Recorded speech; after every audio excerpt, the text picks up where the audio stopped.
Merhaba sevgili izleyenler, TV 2020 ekranlarında Gündem Özel programında Diyalog Medya Grubu Genel Yayın Yönetmeni Sayın Reşat Akar'la birlikte sizlerleyiz. Evet, seçimleri tamamladık. 18 belediye başkanından sadece bir tanesinin kadın olması ilgi uyandırdı. Kadın örgütleri bu farklılığa dikkat çekiyor. Peki belediye meclis üyelerinde durum nedir? Nasıl sonuçlandı? Konuşacağız. Seçim sonuçları iktidar ve ana muhalefete ne mesaj veriyor? Nasıl yorumlanmalı? Yine ele alacağız bugün. Bir başka konumuzsa seçimlerle uğraştığımız haftada bile trafikte yine ürkütücü rakamlar var. 89 trafik kazası meydana geldi. Maalesef bir can kaybı yaşandı. Son olarak da 2022'yi uğurlamaya sayılı günler kala 13. maaşlar da ödendi. Fakat çarşıda henüz beklenen hareketlenme olmadığı belirtildi. Detaylarını ele alacağız. Hepsi ve daha fazlasıyla tabii ki sizlerle birlikteyiz. Reşat Bey merhaba. Merhabalar Funda Hanım. Herkese hayırlı günler, hayırlı haftalar dileyerek başlayalım. Evet, yerel seçimleri nihayet hayırlısıyla kazasız belasız tamamladık. En büyük tesellimiz de bu seçimlerin kazasız belasız tamamlanmasıydı. Halkımıza gösterdikleri olgunluktan dolayı bir kez daha teşekkür ediyoruz. Tahrik var mıydı? Vardı. Tahrik aslında bazı bölgelerde özellikle ve bazı adaylarda vardı. Onların detaylarına girmek gereksiz şimdi şu anda. Ama parti liderlerine, parti yönetimlerine bu konularda büyük görevler düştüğünü peşinen belirtmekte fayda vardır. Dün akşam tabii gündem özel programı yaptık kısaca ama bugün daha sakin bir şekilde, daha dinlenmiş vaziyette ve sonuçları da elimize alıp daha ciddi bir şekilde inceledikten sonra görüyoruz ki bu pantolon bize 3 beden bol.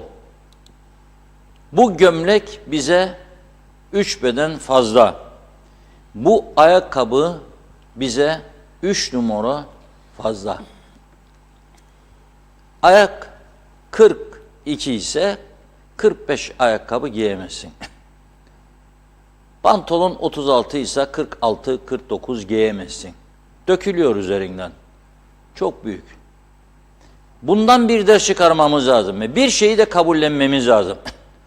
Küçücük bir ülkede, 208 bin seçmenin olduğu bir ülkede, sen her 4 yılda bir 18 tane belediye başkanı, her 4 yılda bir 2500 civarında belediye meclis üyesi adayı ve muhtar adayı azası bulamazsın ya, zordur. Yani o zaman herkes bir köyde, herkes bir siyaset kimliği almış olacak. Yani 2 dönem yaptı muhtarlık, 3'ü istemem dediği zaman başka biri, başka biri, başka biri. Gitti köy zaten muhtar değilse aza oldu. Gene o heyetin içine, gene o siyasi yarışın içine sokulmuş oluyor. Ve dolayısıyla herkes bir siyasi kimliğe bürünüyor. Ve bu hiç de hoş değildir. Aileler parçalanıyor. Kime vereceksin diyor. Bak diyor benim bayınçoya diyor. Ben ona derim diyor cıtıpıya ver o diyor. Ubupıya vereceğim diyor. Siyasi partiler lütfen otursunlar düşünsünler. Çünkü bakın mesajları da iyi değil zaten. Zaten kendileri de buruk bir sevinç yaşıyor. Öyle diyor. CTP Genel Başkanı Sayın Erhunman diyor ki buruk bir mutluluk yaşıyoruz diyor. Erhan Arıklı diyor ki hükümet ortağı halk diyor hükümete diyor bir mesaj verdi diyor. Evet mesaj verdi. Size de verdi aslında ama ana muhalefete de verdi. Ana muhalefete nasıl verdi? Hükümete verdi çünkü ülke müthiş bir ateşin içinden geçiyor. Bakın bugün 3 tane 4 tane farklı önemli işletme sahibiyle konuştum. Ne diyorlar? Hele hele bir tanesi büyük bir işletme sahibi. İyi ki diyor Rumlar vardır. Bakın tekrar ediyorum. İyi ki diyor Rumlar vardır. Hediyelik eşya satıyor. Niçin vardır bilir misiniz siz? Niçin bunu söylüyor bilir misiniz? Çünkü Kıbrıs Türk tarafında çalışıp kazananlar, devlet memuru olsa bile 13'leri alanlar, birinci öncelik gıda. İkinci, varsa kredi kart açığı onu kapatma. Yoktur öyle gidip de çocuğuna oyuncak alacak. 1000 lira verip de Lego alacak. Ya bilmem 800 lira verip de başka bir şey alacak. Bebecik alacak da götürecek. Peki bu çocuklar eğer küçük yaşta bir oyuncak sevinci yaşamazsa, bir mutluluk yaşamazsa, o insanları sen beton gibi mi büyüteceksin siyasetin içinde? Bunu düşünmek lazım. Yani bu çocukları çocukluk zamanında mutlu edemezseniz, büyüdükleri zaman nasıl mutlu edeceksiniz? Bir yanlışlık var bu ülkede, bir ciddi yanlışlık var. Bir geri kalmışlık var. Bir anlaşılmaz bir yapı var. Yoktur benzeri dünyada. Oturup bunu konuşsunlar. Bugün bizim bir arkadaş söyledi bana, bilmiyorum, hiç dinlemediğim bir radyoda bizim manşeti mesela bak nereden prim çıkacaklar. Neymiş bu, Özçınar 7. kez kazandı, tarihi rekor olmazmış. 7 defa belediye başkanlığı kazanırsa tarihi rekor olur. O benim düşüncem. Senin konun yok ya, o konuşasın da benim manşetimi, başlığımı konuşun. Ben başlık atarken sen daha doğmadıydın ya. Yani bırakın bu işleri artık. Bırakın. Yani birbirini, herkes bunun içinde haddini bildirme havasına girdi. Belediye başkanı, evet, hayırlı uğurlu olsun. Ama sen bir halkın orada memurusun. Bir halkın temizlik görevi, ilk anda aklına gelen temizlik görevlisisin. Halkın temizliği sana emanet ettiği kişisin. Önceliğin de budur. Ama bir şeye havaya girmeyelim yani. Kazandım zaferde başkan. Ne başkanı ya? Neyin başkanı? Ya cumhurbaşkanı olsan bu ülkede 200 bin kişi nedir? Neyin cumhurbaşkanı? 200 bin kişinin cumhurbaşkanı. Yarısı da senin gerçek nüfusun değildir. Sonradan vatandaş olanlardı. Ya kendi kendimizi artık lütfen kandırmaktan vazgeçelim. Her 4 senede siz bu kadar adam bulamazsınız. Her 5 senede, 4 senede, 5 senede siz 50 milletvekili seçeceksiniz diye 500 tane, 600 tane aday bulamazsınız. Bulmak için de çırpınırsınız işte. Önünüze gelen herkesin milletvekili adayı yaparsınız.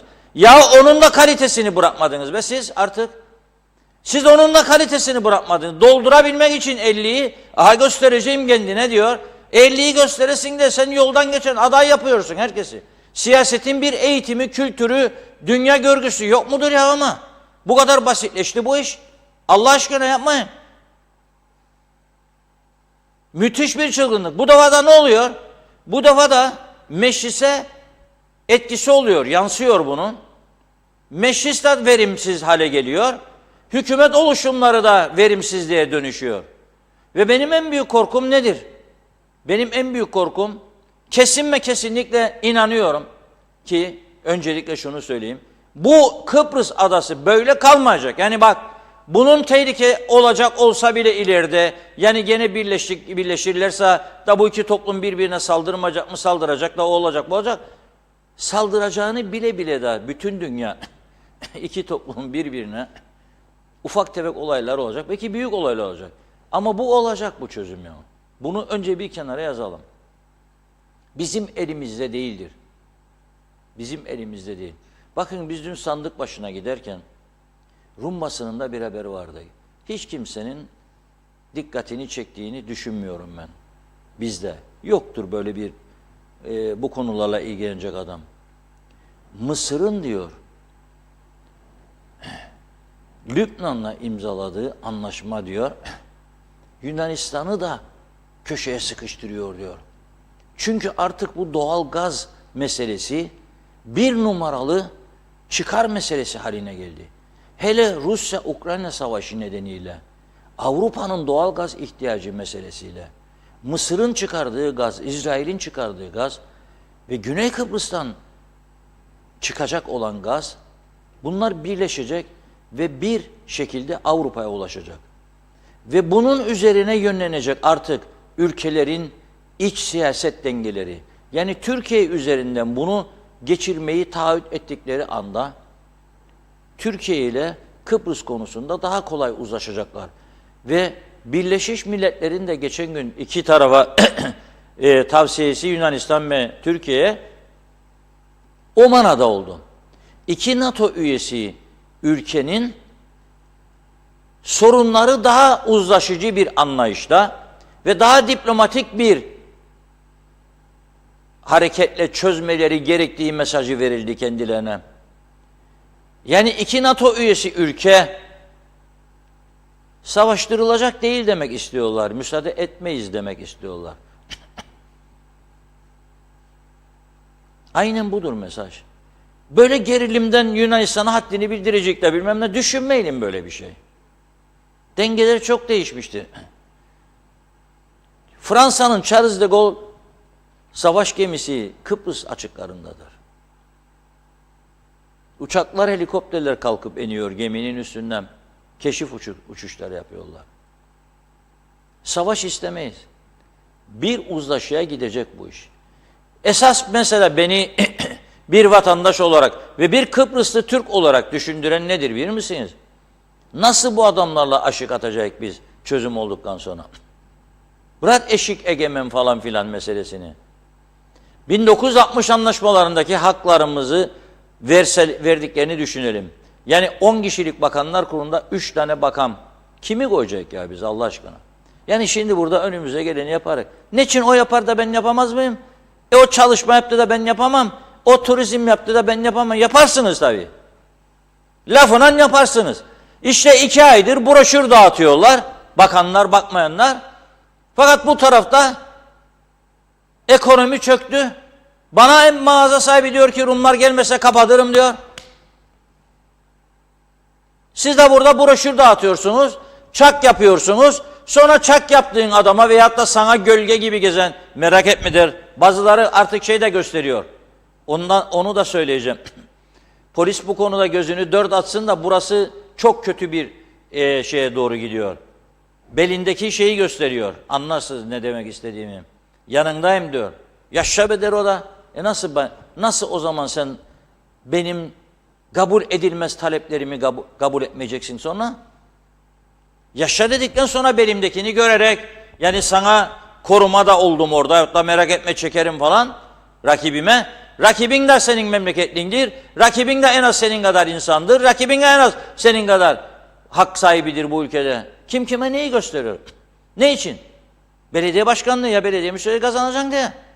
Milletvekili olacaksın diye. Bakan bakman olacaksın diye. Nedir ama bu? Bu nedir?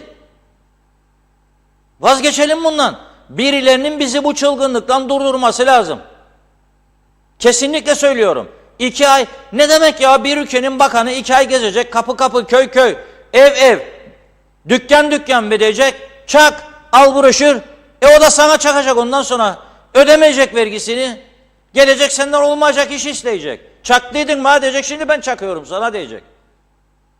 Bu nasıl bir ülke oldu ya burası? Ya bir seviye bir şey olur ya. Kimse seviye kalmadı. Her şey darmadan oldu.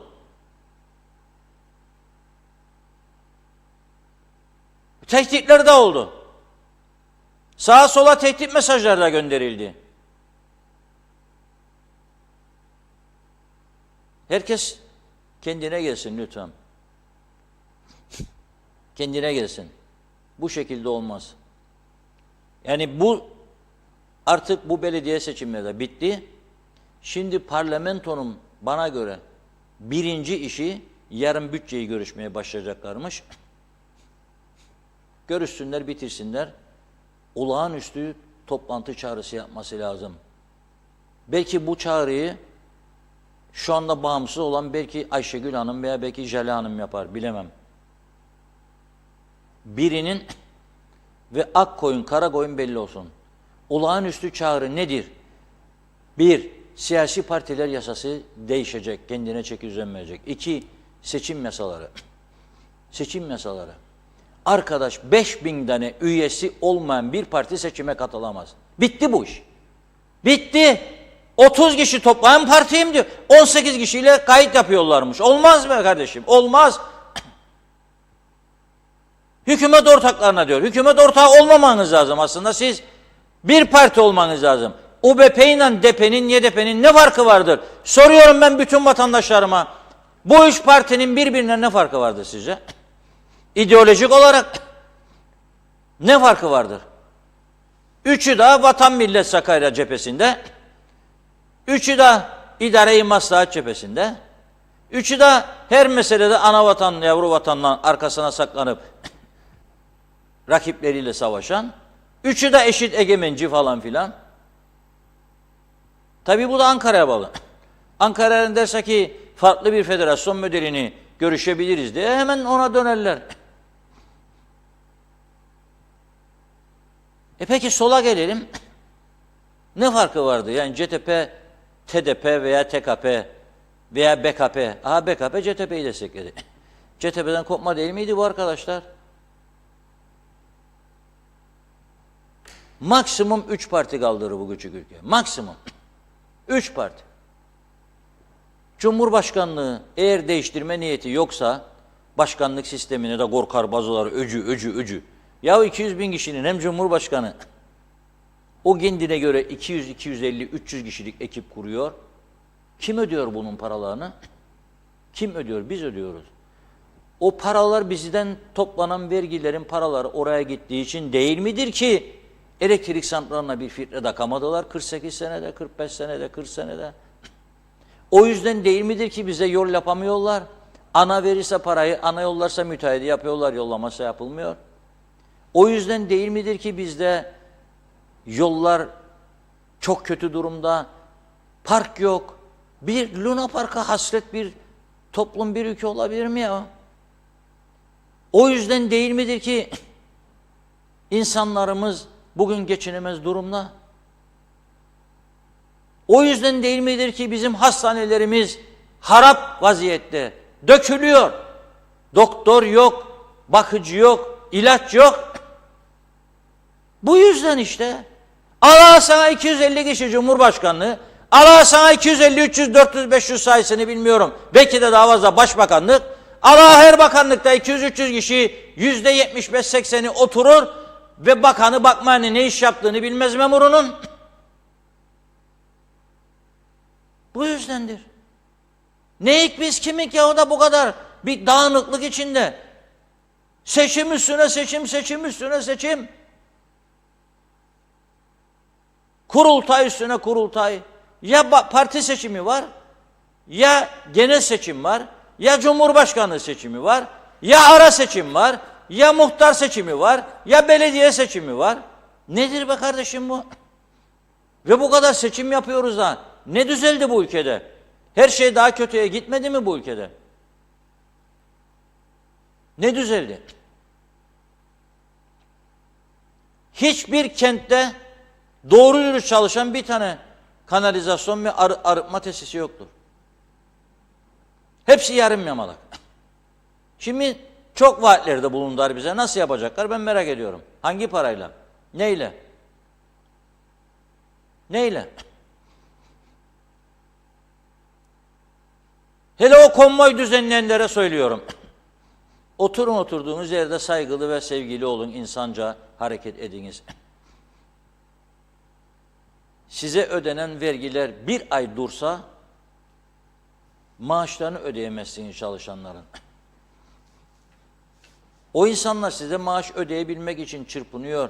Birçok yerden müşteri getirmeye çalışıyor. Müşteri getirerek para toplayıp dönüp size, devletinize de belediyenize de vergiler veriyorlar.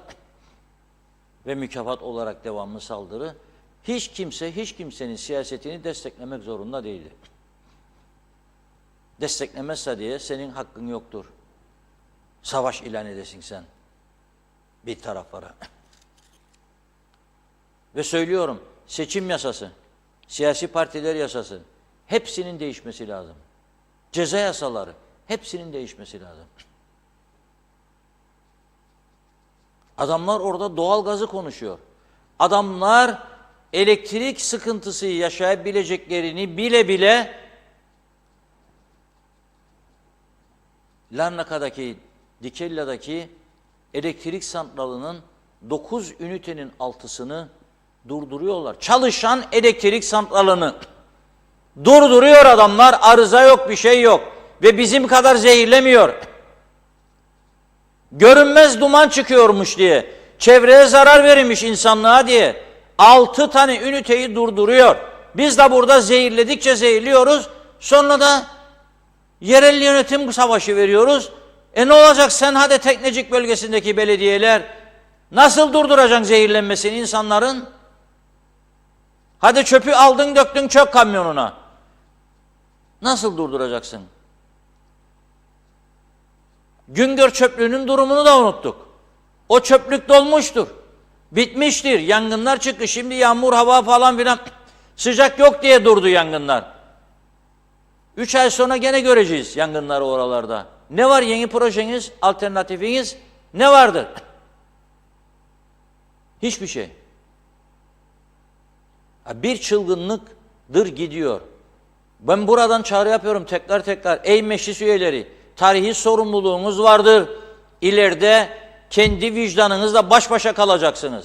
Bu seçim yasaları, bu uygulamalar bizi bir yere götürmez. Ben burada başkanlık sistemi diyorum, diyorlar bir kısmı, bak oraya böyle, buraya böyle diktatörlüktür. Birleşmek istersiniz ama, Kıbrıs'ı birleştirme istersiniz, başkanlık sistemidir. Yani siz zannettiniz ki birleşirsek Rumlarla başkanlık sistemini terk edecekler. Ki onların nüfusu 1 milyon. Yok, sen ne yapacaksın? Kuzu gidip onun sisteminin altına gireceksin. Ne yapacaksın sen? Arayacaksın, laf söyleyesin, yiyeceksin ballozu. Otur be yerine diyecek. Be Turkos diyecek sana. Bitti. Hadi onu da istemedin. Parlamenter sistem. Bir çeki düzen verin ya. 3 ayda bir başbakan mı değişir ya? Nasıl ileri gidecek? Sonra bana Singapur'u söylerler. Açınıza bakınız Singapur yapan başbakan kaç yıl görevde kaldı? 30 kusur yıl görevde kaldı. Bu diktatörlük mü? Hayır. Halk bırakmadı kendisinin için. Ülkeyi ileriye taşıdığı için. Biz de sen istediğin kadar ağzından kuş tut. Halkı da öyle bir alıştırdık ki yeter be kaç defa falan derler. Mezara kadar mı? Başarılıysa bırak mezara kadar, evet götürsün. Bu bir şirket yönetimine benzer. Eğer adam başarılıysa evet mezara kadar. Bakınız bizim bir baskı makinamız vardı. İngiltere'den getirdik. Şirket adam gönderdi kurulması için. Hiç unutmayacağım bir olay. 9 yıl önce. 2 tane İngiliz geldi. Bir tanesi 78 yaşında. Tulumu giyip makinenin altına yatıyor, parça bağlıyor birbirine. Ben gidip gördüm ve dedim, hadi öteki dedim, üstte çalışan 50'li yaşlarda neyseydim ama bu ölecek bu ihtiyar dedim. Nasıl ya? Dedim İngilizce'de başka adam yok. Bunu yolladı bize. Tabii arkadaşlar da bilmiyor kim olduğunu. Ben akşam yemeğe davet ettim. 2 İngiliz'i. Yemeğe gittiğimizde dedim, emekli çıkmadın mı sen dedim. Ne dedi bana? Yok dedi. Sormasa hep kaç yaşındasın dedim. 78 dedi. Dedim sen makine altında dedi bana sen benim kim olduğumu biliyor musun dedi. Yok dedim. Ben şirketin patronuyum dedi. Olamaz dedim. Evet dedi. Ve milyarderim dedi. İsterli milyarderim. Açtı cep telefonu, bana Londra'nın biraz dışındaki villasını gösterdi. İngiltere'de 8 dönüm arazinin içerisinde 28 odalı villa ne demektir? Adam şirketin sahibi. Çünkü düşünüyor ki şirketi kendisi bir yerlere taşıdı. Bıraktığı takdirde o şirketin geri gideceğini düşünüyor. Ben dedi, böyle iş başındayken veda edeceğim dünyaya, mezara gideceğim. Biz burada adam beğenmiyoruz. Şahsi işimizi yapmadığı zaman vur kendine. Şahsi işimizi yaparsa en iyisi odur. Oy verirken de öyle. Sordum bir yaşlı kadına kime vereceksin dedim. Mesela bir bölgede ona vereceğim dedi. Niçin dedim? Benim işçiliğimi yaptı dedi. Dedim yani ama diğer taraflar falan. Yo dedi. Ben bu yaşımda kim yaparsa işimi onu. Tamam.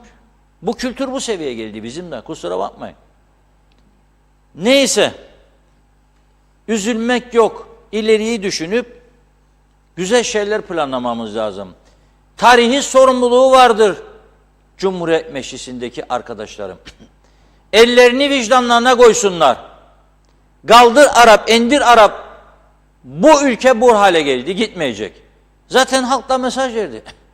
Ne CTP zafer kazandı bu seçimden ne UBP'ı. 3 parti birleşti UBP'ı. 6 tane çıkardı. Hadi 2 de bağımsıza destek verdi. 8 diyor. 18'de.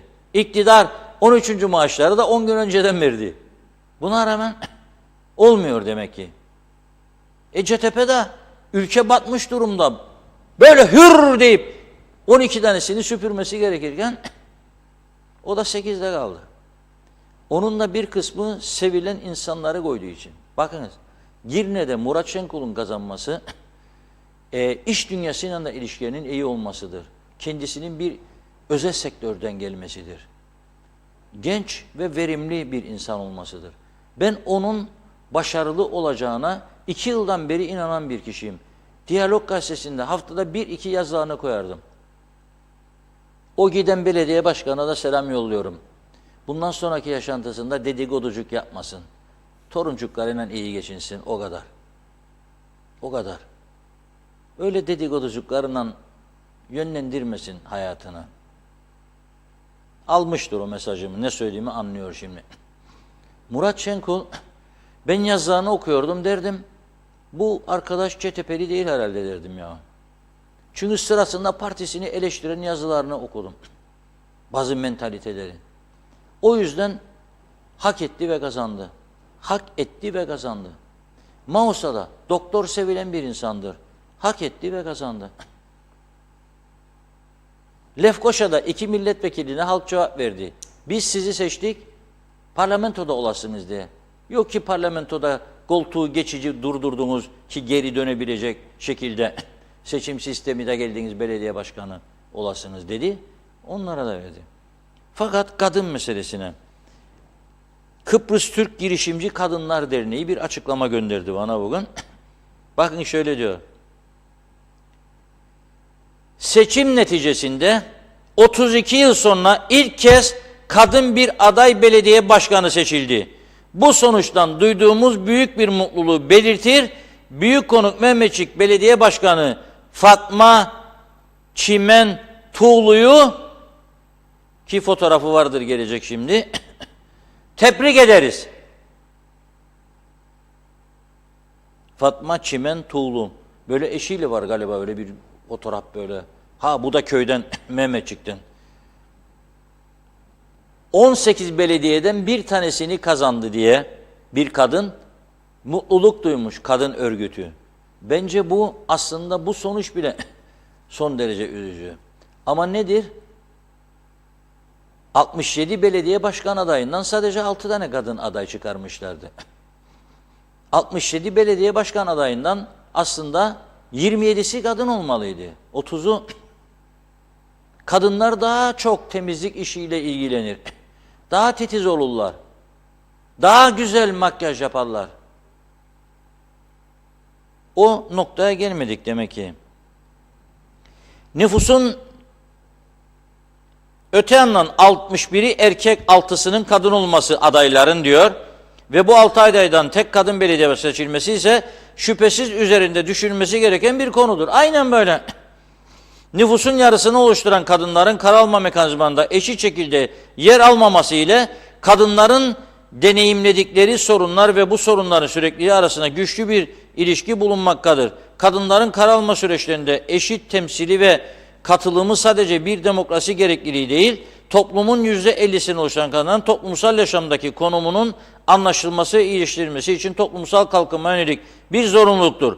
Aktif siyasette ve karar alma mekanizmasında eşit temsil ve eşit katılımı sağlanması, daha çok kadın yönetimlerde yer alması ve söz hakkına sahip olmasıyla mümkündür diyor. Şimdi arkadaşlara dedim ki, belediye meclis üyeliklerine bakalım bir dedim. Acaba orada nedir kadınların durumu? Mesela başlarım Lefkoşa Belediye Meclisi 10 TDP, 8 CTP, 7 UBP, 1 DP, 26 tane belediye meclis üyesi. Tabii bazı isimler, özür dileyerek söylüyorum, kadın mı erkek ismi mi anlaşılır gibi değil. Yani zorlandı arkadaşlar. Sonra ben birkaç tanesini araştırma yaptım Facebook'tan. Kadın olduğunu buldum. Yani bizim arkadaşlar erkek diye düşündü bazılarını. Ama ben kadın olduğunu buldum. Benim gözüme çarpan 26 kişiden Ezgi Bertiz, Özlem Ünsal, Harika Kral, Ayşe Özdemiral ve Eliz Mağracı benim çıkarabildiğim. Daha başka kadın varsa bilemem. Mesela Güzelyurt'ta 14 tane belediye meclis üyesinden arkadaşlarımız bir tane kadın olduğunu ortaya çıkardı. Aliye Gilanlıoğulları. Mesela Geçikkale'de 10 belediye meclis üyesinden Aliye Bilal, Ayfer Esendağ 2 tanesinin kadın olduğu çıktı. Dediğim gibi ama isimlerde yanılmış olabiliriz. Mesela Gazi Maussa'da 18 belediye meclis üyesinden 2 tane görünüyor. Mine Karaca, Arzu Abiç. Nasıl olur ya 18'de 2 tane? İskele'de 12 tane belediye meclis üyesi var. 2 tane kadın görünüyor. Zekiye Gece, Hanife Demir. Lefke'de 10 belediye meclis üyesi. Burada 3 tane, 4 tane kadın görünür. Lefke demek daha başarılı kadın konularında. Aslında Lefke'den de iyi sanatçılar çıktı biliyorsunuz. Yani ünlü, Türkiye'de ün yapmış sanatçılarımız var. Cemaliye Sergil, Müge Öreç. Vallahi bunların bir tanesi UBP'li sadece, 3 tanesi de CTP'li. Müge Öreş CTP, Müftüne Hocalı CTP, Nuran Gazi CTP. Cemaliye Sergil ise UBP'den.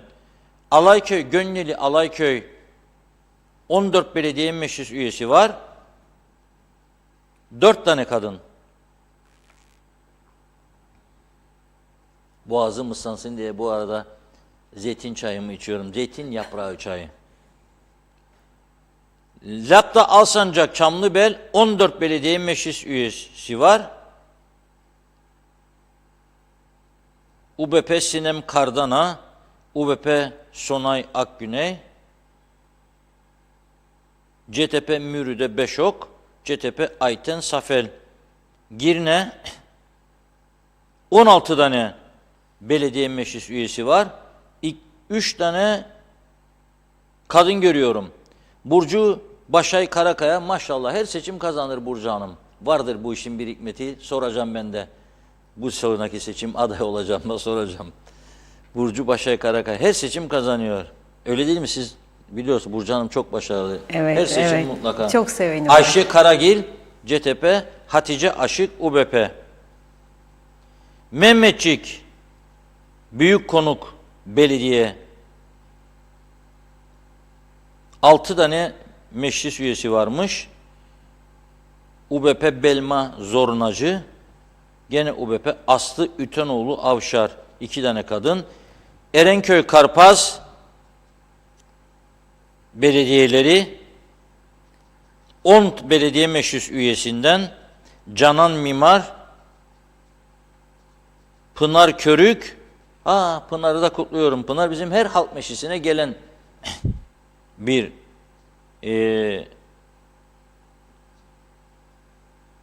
izleyicimizdir, takipçimizdir diyeyim daha doğrusu. Ayşe Bulut, Ayşe Hanım da öyle, Demokrat Parti'm. 3 tane görüyorum. Mesarya'da 10 belediye meclis üyeliğinden kadın hiç göremiyorum.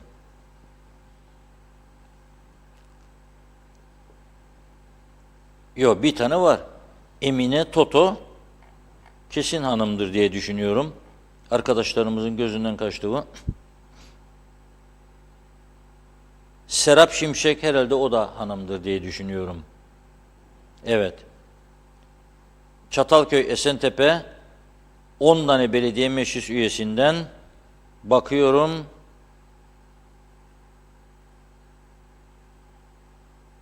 Görünmüyor. Mesela bir isim hanım olabileceği izlenim veriyor bana. Serda kim? Herhalde hanımdır diye. Serda. Bilemedim. Tatlısu 6 üye. UBP'den Elcil Cintosun. Dikmen 10 üyeden Fatma Ekdal, Emine Yaman Türk, CTP kanadı, Aygen Bardakko 3, Havva Koç 4, Değirmenlik Akıncar 12, 12'de Ayşe Betmezoğlu Beran, Yeşim Bozat 2 tane görünüyor. Yeni Boğaziçi Belediyesi 10 tane. Oradan bir kişi görünüyor, Esen Beyköylü diye. Başka görünmüyor. Tabii bu yanlış varsa lütfen beni düzeltin. İsimler, kadın erkek isimleri karıştı artık. Beyermudu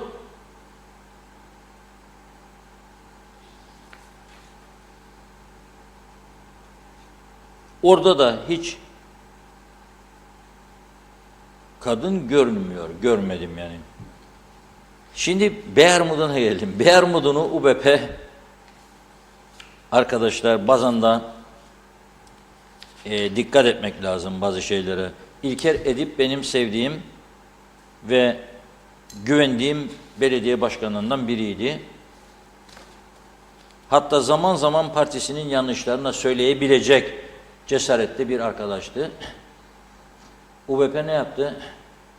Kendinin olan belediyeleri yoksa 28-8'de düşürülecek diye Ankara'ya söz vermişlerdi protokol imzalarken. Sonra dediler, efendim izin verirseniz biz bunu 10 yapalım da çünkü şey var. Olur dedi Ankara. Efendim izin verirseniz 12 olsun. Olur dedi Ankara. Efendim izin verirseniz 15 olsun. Olur dedi. 18. Vay dedi ne isterseniz yapın dedi Ankara'da. 18 tane. Ne kendine ait olan belediyeleri ve ortakların bıraksın diye. Beyermudu da bunlardan biriydi. Ne oldu? İlker Bey kaybetti. Dün akşam izleyenler bilecek, söylemiştim, şimdi tekrar söylüyorum. Seçim propagandası çok farklı bir şeydir. Halkın ne istediğini, hangi konularda bilgi almak istediğini ve hangi konulardan etkileneceğini bilmek lazım. Son yıllarda UBP'liler, DP'liler, hep ne bileyim diğerleri, kendilerine yakın arkadaşları, ya parti meclis üyesi ya MYK falan ya da bir milletvekilinin yakını, bakanın, bakmanın yakını. Yapan ben Osman, sen diyor bu işi diyor, hadi sana veriyoruz. Seçim bana. Osman da o kadar anlar bu işten. Sonunda da ağlarsınız. Milyonlar uçtu havaya ama başarı şansları çok düşük. En iyi seçim propagandasını götürenleri söyleyeceğim size. Bir, Harmancı ve ekibi. Her gün 3 tane, 4 tane, 5 tane haber dağıtırlardı. Fotoğraflı. Her gün. 2, CTP. Her gün 4 tane, 5 tane, 6 tane haber fotoğraflı. Medyayı devamlı beslediler. O gelmeyenlere ben arkadaşlara şunu derdim. Yahu arayın bu UBP'leri de yarın diyecekler. Ma bu Diyalog Gazetesi cıtıpıyla tıdıpıyı mı destekler yahu? Hani UBP'den bir şey yok? Hani DP'den bir şey yok? Hani YDP'den? Yollamazlar. Nasıl söyleyeyim? Yok bir şey. Benim her yere de 200 tane muhabirim yok göndereyim. Yollamazlar. Bu işi bilmezler. Para harcamayı bilirler. Çok para harcadılar. Ama propaganda sanatı bilmezler. Birbirlerini desteklesinler diye bu dönemde al gülüm, ver gülüm, ver gülüm, ver gülüm falan böyle olur. Çok zayıf. İnanılmaz zayıf. Tek başına Zeki Çeler çok iyi çalıştı. Tek başına Reşat Kansoy Güzelurt'ta ya.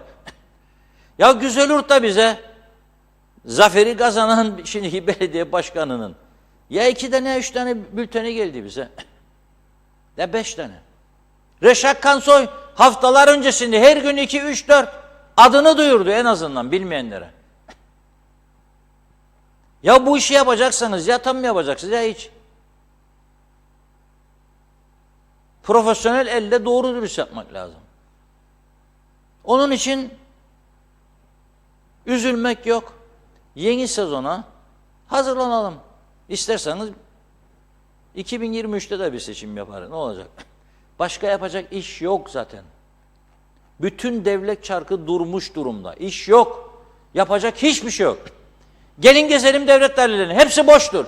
%85-90 kalem oynatacak iş yoktur önünde. Ama sorsan personel isterik derler.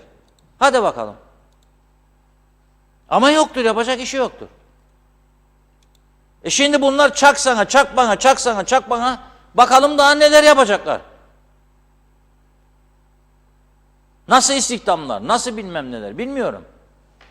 Ha ülke yarına da bir şey söyle kendilerine. Bakalım. Soralım bakalım. Biraz sonra ne oldu? Sordumun, baktımın. Baktım ama bir şey vardır. Nedir bir şey? Kalsın da halledecek. Neyi halledeceksin? Hiç halledecek bir şeyin yok. Yani istekliliğin yoktur. Evet Funda Hanım, başlayalım bir yerden. Çok teşekkür 2000'lere ediyoruz. mesaj nasıl Çok çıkacak gitti. bunun Gitti zaten. Gitti mi? Bazıları gitti. Peki. Yetişemedik, Daima gitti. öksüreceksiniz bana çoğaldığından. Dediğiniz zaman ben anlarım çoğaldı demektir. Tamam, işareti Bunu, olsun. bundan sonra bir şey yapalım. Tamamdır, anlaştık. O zaman. Anlaşma meselesi yapalım bunu. Evet, çok teşekkür ederim. Hızlıca başlayalım. İlk Mehmet Uluçaylı'nın mesajını görüyorum. Nihayet seçimler bitti, kazananlara hayırlı olsun. Hemen kolları sıvasınlar demiş. Kazanan başkanlar verdikleri sözleri diyor. Bir sıraya koyup yapmaya başlasınlar. Halk artık gözünü dört açmaktadır dedi. Celal Harun, Şifa Harun, sevgili komşuları Ülkü Serap selam sevgilerini sunar diyor. Hayatın kuralı bu, ne kadar uzağa gidersen git başladığın yere dönersin. Ne kadar değişirsen değiş, nerede mutlu olduysan hep oraya çevirirsin kafanı. Ne kadar terbiye etsen de susturamazsın içindeki canavarı. Nereye gidersen git şunu unutma, herkes gün olur evine geri döner diyor. Evet, Atakan Korer, çakan çakana Reşat Bey diyor, arada vatandaş yamuldu demiş. Atakan Bey diğer mesajında isteseler 15. maaşı ödesinler, çarşıda hareket olmaz.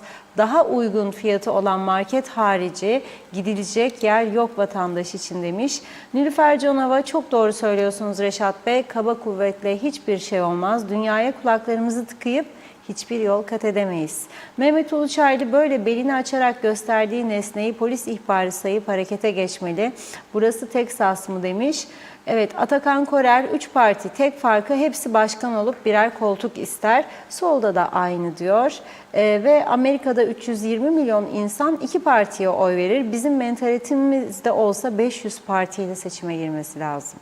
Taceddin Demir, yıldızsın Reşat abi, iyi yayınlar demiş. Turgay Gezen, 3 partinin diyor birbirinden hiçbir farkı yoktur. Sizin de ifade ettiğiniz gibi üçü de Vatan Millet Sakarya cephesindedir. Sayar Aker, bu Kıbrıs hikayesi doğurdu, yorulttu. Medyaya her gün malzeme oldu. Uçak gelir, para getirir mi? Evrak getirir. Devletçik halkının ninni masalıyla eğitir demiş. Hükümet ortağı ararsak güneye göz kırpalım. Yeni yıla girerken daha gerçekçi olalım. Evet, Oytun Andaş, iyi yayınlar dilerim, çok şükür Allah'ın izniyle diyor. Federe sistemin varlığını ilan ettik. 1-0'dan büyüktür. Uğurlu olsun vatan millete. Federe Kuzey Kıbrıs Cumhuriyeti yazmış. Kıbrıs Türk Cumhuriyeti.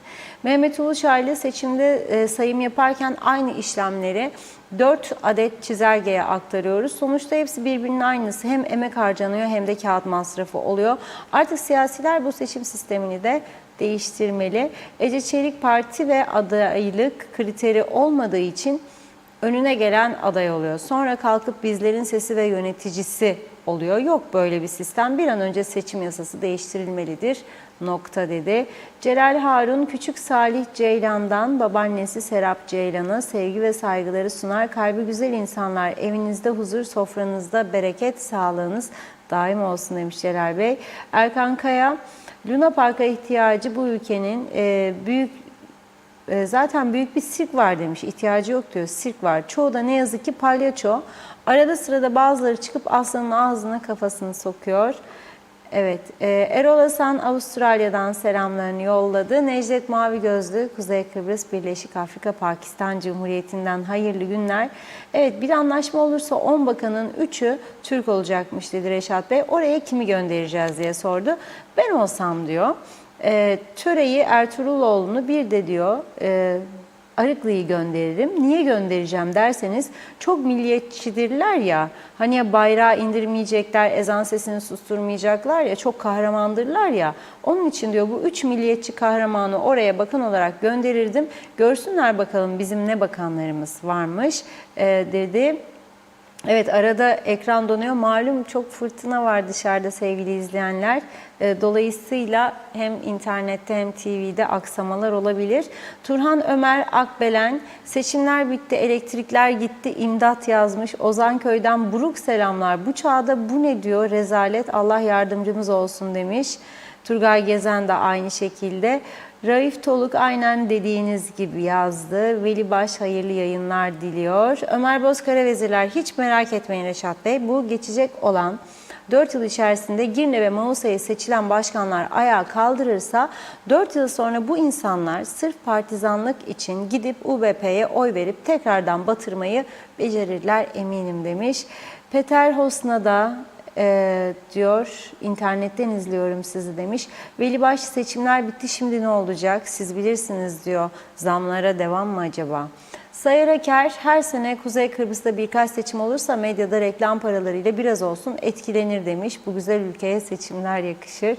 Mustafa Özcan iyi yayınlar diledi. Peter Hosana, hiçbir şey değişmeyecek, seçimle değişmez. Ülkemiz kültürle değişir. Toplumlar layık olduğu şekilde yönetilir. Zeren Turalı, deniz bitti, kara göründü, yaz kış, yangın belası, santraldeki filtresizlikten göz göre göre zehirleniyoruz. Pahalılık diyor, halkın canını okudu. Bir yanda lale devri yaşayanlar, diğer yanda diyor, yandı gülüm keten helvası, ölmüşüp de ağlayanımız yok, buyurunuz diyor cenaze namazına. Mustafa Özcan, kim kazandıysa kazansın, Allah'ın emri, şimdi sıra zamlarda, emlak, su, elektrik, yakıt, tüp vesaire. Sürünmek bize müstahak, bu memlekette memur değilsen işiniz zor. Mehmet Kurtulmuş güzel bir hafta diledi. Teşekkür ediyoruz. Bülent Lider Mehmet Küçük, bu yetkili yetkisiz kişiler hiç mi dünyaya, Amerika'ya, Avrupa'ya örnek almazlar? Gelişmiş memleketleri bunların abileri çok iyi bilir ve belliler. Bu ülkelerde en az 2 parti bulunur ve düzgün düzenli memleketler. Zevkle, güzelce her zaman idare edilir diyor. Evet, bir iki mesaj okuyup ara verelim. Zeynep Toros, iyi ki varsınız demiş. Çok seviliyorsunuz. İbrahim Akim de iyi yayınlar diliyor. Engin Sedat Tözün, Mausa Belediye Meclisi'ne CTP 4 kadın çıkardı. Ufuk Umay, Mine Karaca, Arzu Üşenmez, Abiç, Müge Evran. Nazime Nalbant'ın da mesajını okuyup ara verelim. İyi akşamlar. Yeni haftamızda bir seçim geldi geçti. Kazananları tebrik ediyorum. Yolları açık olsun. İskele'den herkese selamlarını yolladı Nazime Hanım.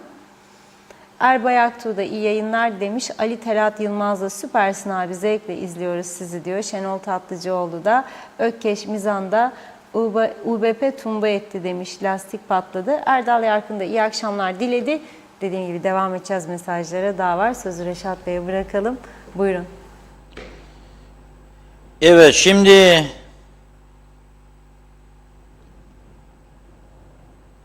yayınlarımız kesiliyor sık sık. Sabahtan beri böyle devamlı seslerde gidip gelmeler, kesintiler oluyor. Arkadaşlarımız bütün her şeyi kontrol ediyor. Rüzgar oldu mu, yağmur yağdı mı, bu ülkenin elektrikleri de kesilir, yayınları da durur, internetleri de kesilir veya ağırlaşır. Ve biz eşit egemen durumdayız şu anda. 5G Kıbrıs'ın güney kısmında, 3G çalışmaz vaziyette Kıbrıs'ın kuzey kısmında.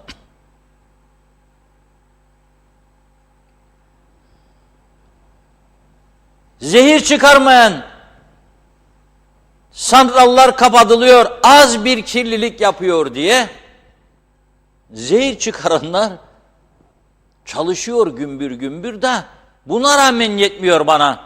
Şimdi burası Mustafa Bey gönderdi. Göçmenköy diyor. Bravo Kıptek diyor. Ben aslında bravo Kıptek demem. Bravo yönetenler derim daima. 1974 2023'e giriyoruz. 48 yıl. Bir elektrik sorununu 200 bin kişiden kalan milyar dolarlık servetleri savurdular gittiler. Ama bir elektrik meselesini çözemediler bu ülke. Bir su meselesini çözemediler. Anamur'dan gelmeseydi su ölürdük bugün. Yaşayamazdık bu ülkede. Ki ona bile karşı çıktılar. Bazı belediyeler geçmişte.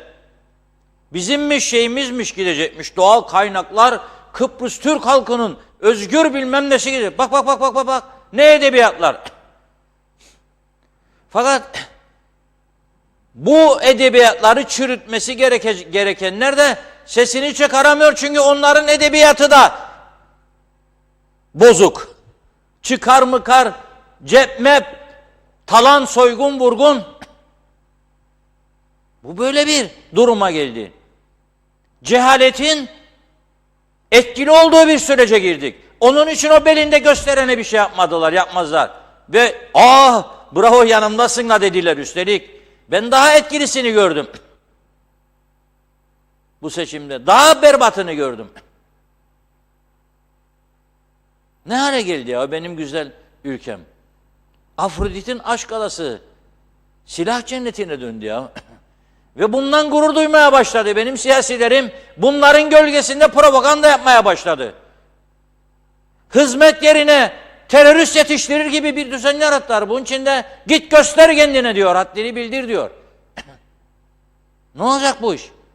Ben Türkiye hükümetinden rica ediyorum ve buradaki büyükelçisinden, yeni elçisinden. Garantörüsünüz bu ülkenin. Lütfen izin vermeyin bu adamlara. Ben onu oraya hasbelkader geldi diye bu ülkeyi bu hale sokmaya hakları yoktur hiçbir kimsenin. En ufak bir kıvılcım olsa bu ülkede fatura Türkiye'ye çıkar.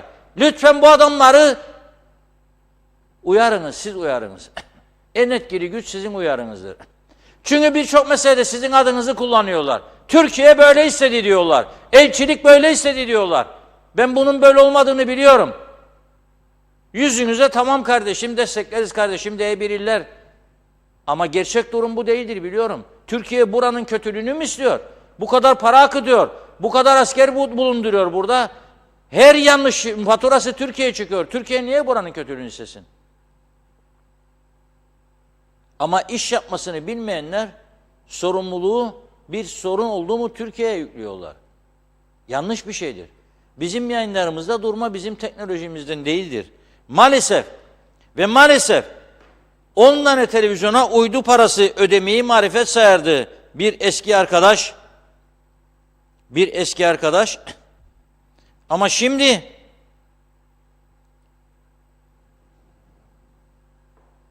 hiçbirimiz doğru dürüst değiliz. Ya ben Lefkoşa Girne yolunda Boğaz'a geleceğim de Arap radyosu girecek içine, Anamur radyosu girecek, Rum radyoları girecek. Ve benim aferin pop yayıncılığım var, gelişiyor her alanda 66 tane radyom var benim. Bizimki de dahi sıkın suyunu için. 66'nın da sıkın suyunu için. Yalan dolan işimiz. Radyo kurduk biz. Bana sorarlar, şarkılarınız çok güzel. Biz çünkü nostaljik parçalar çalıyoruz bir farklılık olsun diye. Ama yenileyemiyorsun. Nasıl yenileyeceğim? Adam olacağım, cepten para edecek. Ne için? Zaten radyo her yerde susuyor. Benim Kuzey Kıbrıs'ımda, egemen eşit devletimde neden susuyor? Sorsan kendilerine, işte bak dedik da işte olacağı da işte buydu da işte Selvili Tepe'de işte Kantara'da işte neler ya ne yalanlar dolanlar. Ya 5 olsun 10 olsun doğru dürüst olsun. Yapabilenler bu işe girsin, soyunsun. Bu seçim döneminde neler gördüm ben neler. Siz de gördünüz sosyal medyada. 70-80 tane sadece sosyal medyada görünen gazete gördüm ben kapak. Bir yığında isimler hiçbirini bilmiyorum ben. Ya biz hayatımızı yedik 7 gün 7 gece çalışıyor en doğru haberi verelim diye daha. Bu kadar basittir bu iş 70 tane Kıbrıs'ın kuzeyinde gazete. İngiltere'nin dev gazeteleri kapanmaya başladı ya. Birçoğu kapandı da. Başka ülkelerde de. Güney Kıbrıs'ta 6 idi 4'e düştü. 1 milyon nüfus 4 tane günlük gazete. Seçim kazanacakmışlar. Sen yap birinci sayfa koy beni de manşete. Ben onu Facebook'tan dağıtırım.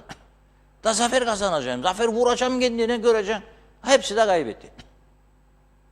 Ne zaferi ya? Kimi kandırırsın? Bilgi kirliliğinden başka ne amacı var onun? Bırakın ya herkes yapabileceği işinden uğraşsın. Çiftçiyse çiftçilik, hayvancıysa hayvancılık, kasapsa kasaplık, mimarsa mimarlık. Bırakın. Öyle bir duruma geldi ki söylüyorum. Bir anda kapıyı çaldığında bu çözüm konusu korkunç bir duruma düşecek. Korkunç. Bir insan ister mi ya ülkesi böyle olsun? Bakın bir kamyon yolladılar bana. O kamyon da geçsin ya. Şimdi diyor İskeroğlu'nda önümde gidiyor diyor Mustafa Bey. Bakın çakıl taşırmış kum arkadaş. Üstünü örtme diye bir kültür yok. Hesap soran da yok. Yerel seçimlerin bir gün sonrası. Ya o yerel seçimlere milyonlar harcadınız. Bazı adaylar var duyuyorum 20 milyon dermiş harcadım. 15 milyon dermiş. Ya milyonları harcadınız. Ama benim ülkem seçimin ertesi günü bu durumda. Çünkü ben şimdi belediye başkanlarına sorsam ben ana yollar benim değildir der. Karayollarına sorsam yasası yoktur der. Ya adamım yoktur der. Ne yapacak? Bu işi neyle düzelecek bu işi? Nasıl düzelecek bunlar yani? Onu söyleyin bana. Onun için meclis oturacak. Tarihi sorumluluğu var. 50 milletvekili. Hepinizin tarihi sorumluluğu var. Biri yok 49. Hepinizin tarihi sorumluluğu var. Ya bu yasaları düzelteceksiniz ya da vicdanınızla baş başa kalacaksınız ileride. Çocuklarınıza, torunlarınıza karşı hesap veremeyeceksiniz. İster hayatta, ister mezarda. Deli değilim ben burada deli deli konuşuyorum şimdi. Ben de çekilirim kenara, ben de yaşa abi falan filan derim. Kazandın hadi akşama. Yok be kardeşim. Gece meyhaneye gideceksin, o saat karnını doyuracaksın. Sabah uyandığında ama bu dünyada uyanacaksın. Ben bunun arkasına, bugün Girne'den Lefkoşa'ya gelirken neler gördüm bilirsiniz. Daha önceden belli ki böyle arada birkaç kişiye para versinler diye kestirmişler sağdan soldan bir şeyler. O kestiklerini toplayıp koymamışlar torbaya. Atmışlar yolun kenarına bir yere. Hadi bakalım hem kurudu hem de bugün rüzgar çıkınca bütün böyle tomar tomar o kestikleri otlar yolun içine en az 2-3 kilometrelik bir bölümü tamamen tehlike arz ederdi. Cambazlık yapmak lazım. Yavaşlasan arkandan gelen vuracak sana. Bir de makasçılar var biliyorsun şimdi. Lefkoşa Doktor Fazıl Şişuk Bulvarı Atatürk Spor Salonu yanından çıktım gece. Gönyeli çemberine 1 kilometre var mı? Belki de yoktur. Daha az. Adam öyle bir tehlikeli bir şekilde makas yaptı dün gece. Ya evet 2 geceydi pardon. Yani çemberde buluştuk beraber arkasındayım. Yani beni tehlikeye sokacak şekilde benim önümdekini de yapıyor bunu. Neden bilir misiniz? Çünkü bir, zaten kontrol eden yok, biri kendisine bir şey yapmayacak. 2, kontrol eden de olsa, tutuklanırsa da ufak bir cezayla bitecek bu iş. Yani rahatsız olmayacak. Zaten onu göze aldığına göre parası vardır falan filan. 2. sebep bu. 3, bir madde tesiri altındadır. Ya alkol ya uyuşturucu. Ya alkol ya uyuşturucu. Başka çaresi yok bunun. Bir şirket var, A ile başlar. Çakıl kum işi yapan. Son bir haftada en az 20-30 kamyonunu gördüm. Hiçbirinde örtü yoktur. Benim gördüğümü herhalde başkaları da bu yollarda gelir görür ya. İşte budur mesele. Çıkarın cebinden kalemini, bakansan bakmayansan veya milletin vekiliysen veya herhangi bir bölgenin belediye başkanı veya meclis üyesiysen çıkarın kağıdı kalemi ve açarsın telefonu polise, açarsın telefonu Çevre Bakanlığı'na, plakasıyla verirsin. Dersin ki böyle böyle böyle böyle. Ve bana siz cevap vereceksiniz. Ne tedbir aldınız diye. Sana diyecek yasa cezası 8 lira. 8 lira olsun keseceksin kendisine. Ben nerede bulacağım? Bulacaksın. Trafiğe bildireceksin, trafikten men edeceksin. Bu duyarlılık olmazsa herkeste hiçbir şey olmaz. Çok istediler beni. Kıramadım kendilerini. Girdim belediye meclis üyesi aday oldum. Kazandım da hamdolsun şükür olsun zafer. Ne yaptın? 4 senede ne hizmet verdin? Sadece toplantıdan toplantıya aranızdaki meseleler mi? Bu konuştuğum meseleler hiç mi ilgilendirmez sizi? Topluca sorumluyuz. Topluca. Hepimizin de sorumluluğu var ve ciddi ihmalleri var arkadaşlar. Hepimizin. Bu tartışma kaldırmaz bir gerçektir. Hiç tartışması yok bu işin. Hepimiz de bu olanlardan, bitenlerden sorumluyuz. Katılım oranı niçin yüksek çıktı? Söyleyin bakalım. Çünkü genel seçimde 455 aday vardı. Burada 3000'e yakın aday var. Sebebi budur. Başka sebep aramayın. Demokrasi kültürümüz falan filan değil. Yalan dolan. 3000 aday var. Her birini sen 10 kişiyle çarpsan zaten 30 bin. Seçmen sayısı 200 bin. Yani her birinin 10 yakını olsa zaten 30 bin. 20 olsa 60 bin. İşte bitti. O yüzden katılım sayısı yüksek oldu.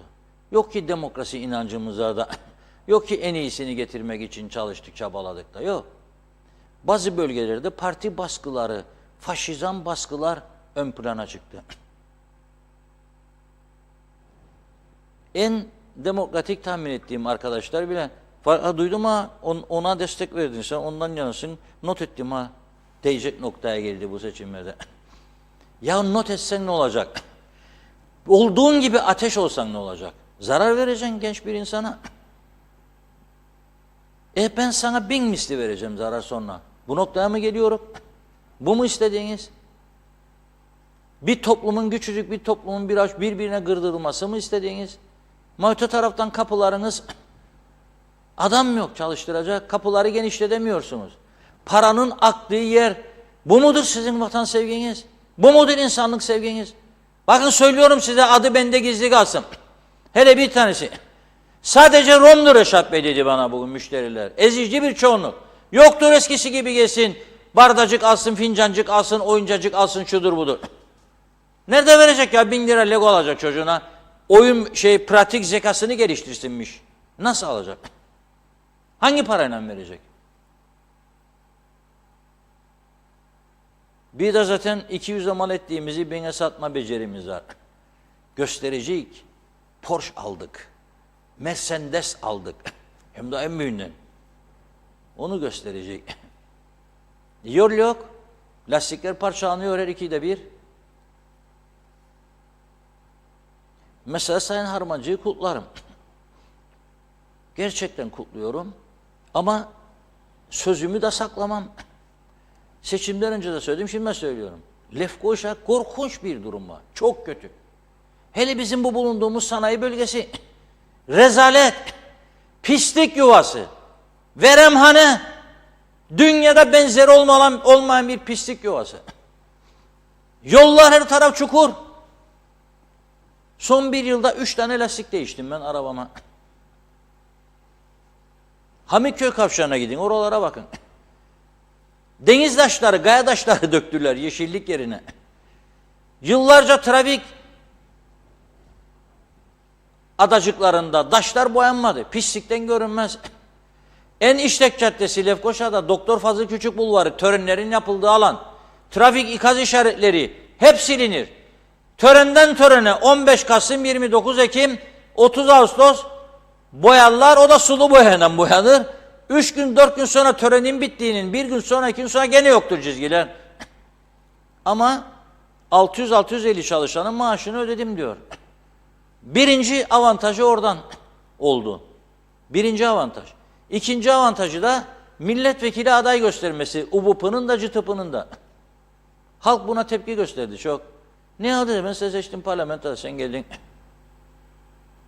İkinci neden de bu. Üçüncü neden de Harmancı ve ekibi çok iyi çalıştı.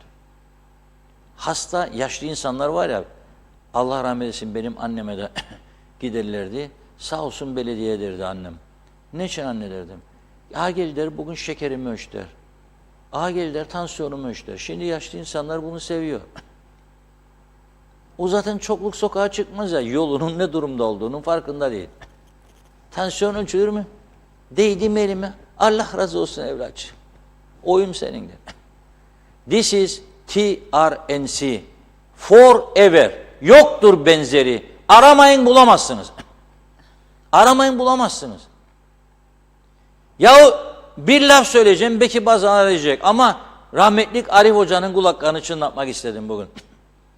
Yahu çirkef yatağında gül yetişir mi? Biz yetiştiriyoruz. Yol yok ama en lüks arabalar bizde.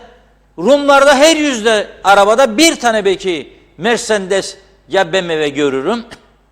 Bizde her 100 arabanın 20'si 30'u böyle. 2022 yılı en çok satılan 0 kilometre Mercedes BMW. Ama borç ama değil. Ama borç ama değil.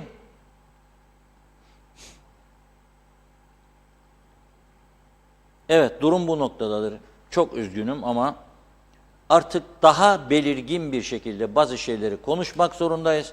Konuşmazsak ileride çok üzüntü çekeceğiz. Ben görüyorum bunu ve büyük bir üzüntü duyuyorum.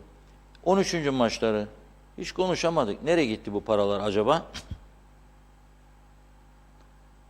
Mesela siz 13. maaş alsaydınız nereye harcardınız parayı? Alayım Reşat Bey öyle konuşalım. Ama alsaydınız. Yok bir canlı yayında yapalım. Çok hoşuma gitti. Kuaföre mi giderdiniz, saçlarımı boyardınız, elbise mi, yoksa çocuklara oyuncak mı, yoksa elbise mi, Tabii, yoksa önce kasaba çocuklar. gidip birkaç kilo kıyma falan mı? Yok et de çok önemli. Çocuklar olur öncelik tabii canım. Ama et almazdınız mesela. Alırdık et Bulli, lazım. mulli. Makarna bulli güzel olma böyle tencerede kaynasın çocuklar. Düz et kıyma alalım. Kıyma. Soruyorum ben. Ömer Kadiroğlu var bizim muhabirimiz. Hamit'le birlikte çıktılar, gezdiler. Apo var. Bunlar bizim fedakar ve cefakar çalışanlarımız. Yağmur soğuk yoktur bizde. Yangın mangın herkes orada. Nereye gitti bu 13. maaşlar? Çarşıya yansıdı mı? 2-3 tanesi sadece esnafın memnuniyet belirtti. Çoğu memnun değil. Benim biraz önce söylediğim konuya döndü ama ben bugün sordum. Dedi Allah razı olsun fena değil işler ama hep Rumlardır ha dedi. Yoktur başka bir şey dedi. Dinleyelim o zaman bizim esnafın söylediklerini. Nasıl gidiyor satışlarınız? Çok şükür 13. maaşın ödenmesiyle sokaklar, caddeler, biraz mağazalar canlandı diyebilirim. İyi şu ana kadarki şeyim iyi. İnşallah böyle gider. Hareketlilik var. Hareketlilik var. Genel olarak çarşıya baktığınız zaman eskisi gibi mi? Eski yılbaşı arifeleri gibi mi? Ya benim hatırladığım eski yılbaşılar yok tabii ki de. Onlar olamaz, imkansız ama çok şükür yani var. Alışveriş var yani yılbaşı özellikle senenin bir Haziran ayı bir de yılbaşısı çok iyi durumda şu anda. Evet bizde her keseye uygun yine dediğim gibi uygun fiyatlarımız var. 1000 liraya ceket, 1000 liraya mont, 300 liraya kazak, ikincisi 150 TL. 650'ye 2 tane pantolon, 500 liraya 2 tane gömleğimiz var mesela. Çok uygun fiyatlı ürünlerimiz mevcut. Çok şükür iyi, gayet iyi. Olumlu yansıyacağını söylemiştik. Dediğim gibi oldu tabii ki yani kaçınılmaz son olumlu yansıdı. Fark şu, yabancı müşterilerimiz arttı. Yerli halkımız biraz azaldı veya alışverişleri biraz azaldı. Yani 10 paket yerine işte atıyorum 8 paket, 7 paket, 6 paket. O biraz üzücü. Yerli halkımızın da sonuna kadar istediği gibi alışveriş yapmasını bekliyoruz. Farkı yabancılar kapattı. Ekonomik darboğaza. Tabii ki de yani fiyatların bu kadar yükselmesine çünkü biliyorsunuz yani ben yıllarımı verdim bu mesleğe ve müşterim geliyor etiket bakıyor. Bir bakıyor etikete yüzü değişiyor. Yani Buna rağmen çok iyi bile. İnsanlar zorlanıyor ama alışverişlerine devam ediyorlar, etmeye çalışıyorlar. Biz bulduk çok şükür diyelim halimize. Yani çok zor zamanlardan geçiyor. Hem dünya hem zaten bizim zavallı memleketimiz her zaman zorda. Hep bir dardayız. Hep bir dardayız. İşte Şerif Hanım da etsacı. Evet. O da söylesin hani. Bizim için de aşağı yukarı aynı şey geçerli. İnanılmaz. Daha 2 gün önce %30'dan fazla bir zam geldi ilaçlara. Yani artık bir antibiyotik, belli başlı Avrupa antibiyotikleri ayakkabı fiyatı değerinde. Yani. Bir reçete 3 kalem ilacı var ama yani 700 lira, 1000 lira tutuyor. Bu da sağlık. Sağlık da lüks olmaya başladı. Yani hasta olduğu zaman insanların bir kıyafet alma lüksü kalmıyor gibi artık hani. Ayda bir kendimize bir jest yapalım, kıyafet alalım falan diyoruz. Evet. Hastalarımız da öyle ama artık bir palto alır gibi belli başlı ilaçları da almak. Yani her yerde biraz zorluk var. Vallahi büyük bir heyecanla 13. maaşı alsın diye vatandaş bekledik. Ama gördüğüm kadarıyla bu 13. maaş pek çarşıya yansımadı. Bugün hafta sonu olmasına rağmen beklenen heyecan, beklenen iş yok açıkçası. Şimdi ikinci bir umut maaşa kaldı. Bu da sanıyorum haftaya çarşamba, perşembe ve son 3 gün kala. Biraz da geç oluyor yine. Beklentimiz sadece maaştan sonra belki mahalleye biraz hareket gelir. Pek umutlu değilim. Çünkü şu anki asgari ücretle bir ailenin geçinmesi çok zordur. Ayrıca marketlerde fiyatlar denetlenmiyor. Fahiş şekilde yükseliyor. Örneğin bir ay önceki herhangi bir ürünün fiyatıyla şu anki fiyatında %50 artış oldu. Dövizde öyle bir %50 artış olmadı. Devletin acilen bir denetleme yapması şarttır. Yani şimdi burada yani ticaret özgürlüğü veya ticaret işte fiyatını herkes serbest şekilde koyabilir mantığı da yanlıştır. Öyle bir şey varsa yasada çıkarılması gerekiyor. Zaten geçtiğimiz yıllardaki Covid'in bağlantısı bir seneydi, daha kötüydü. Bu sene şöyle umut ederdim. Geçtiğimiz yıllarda Covid'den dolayı vatandaş pek dışarı çıkmaya cesaret edemiyordu. Bu sene hastalık bir nebze azaldı veya bitmek üzeredir diye. Herkesin dışarı çıkarıp eğleneceğini düşünüyordum ve ona göre alışveriş yapacağını düşünüyordum ama maalesef öyle bir hareket yok. İşlerimiz şu anlık durgun. Yani beklediğimiz performansı herhalde son günlerde alacağız diye düşünüyorum. Aslında 13. maaşın verilmesi çarşıya bir nebzecik yansıdı ama tabii ki belediye seçimlerini yeni yılın içerisinde yaptıkları için bu defa her aileden bir kişi belediye seçimlerine katıldığı için bizim iş performansımız düştü. Maalesef her yıl bir önceki yılı arar olduk. Tabii ki altının yükselmesiyle bizim açımızdan, dövizin yükselmesiyle, insanların da gelirinin düşmesiyle bize de yansıyan tabii ki tablo bir sonraki yılı arar olmak oldu. Bir önceki yılı. Pardon. Şimdi yılbaşı arifesindeyiz. Biraz piyasalarda bir canlılık var. İnsanlar dışarıda gözükmeye başladı. Daha önceki yıllara göre kıyasladığımız zaman biraz tabii ki daha düşük ama biraz da hareket başladı gibi gözüküyor. 13. maaşlar verildi. Zaten insanlar bankalardan kredi falan çekmişlerdi. Dolayısıyla 13. maaş direkt oraya gitti gibi gözüküyor. Şu an çok da bir etkisini görmedik biz yani kuyumcular olarak. Daha önceleri daha iyi oluyordu işler. Çok daha iyi oluyordu. Pandemiden sonra pandemi değil de bu ekonomik kriz çok etkiledi diye düşünüyorum ben. Öyle olunca piyasalar olumsuz yönde etkiledi yani. When I was just a little girl, I asked my mother, what will I be? Will I be pretty? Will I be rich? Here's what she said to me. Que sera, sera, whatever will be. The future's not ours to see. Que sera, sera, what will be, will be.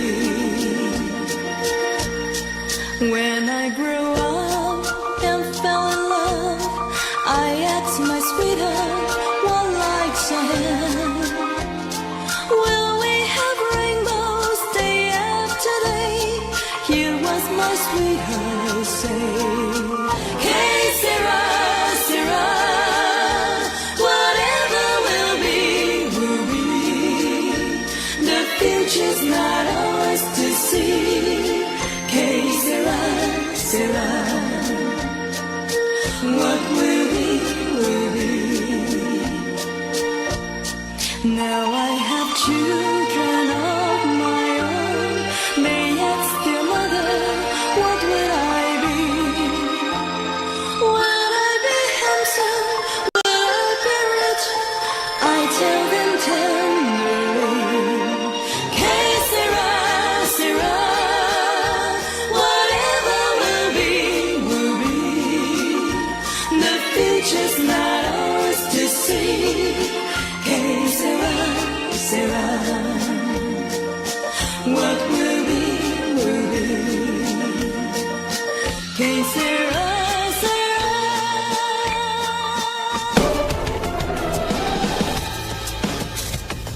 Evet, röportajlardan sonra gördüğünüz gibi hemen güzel bir parçaya geçtik.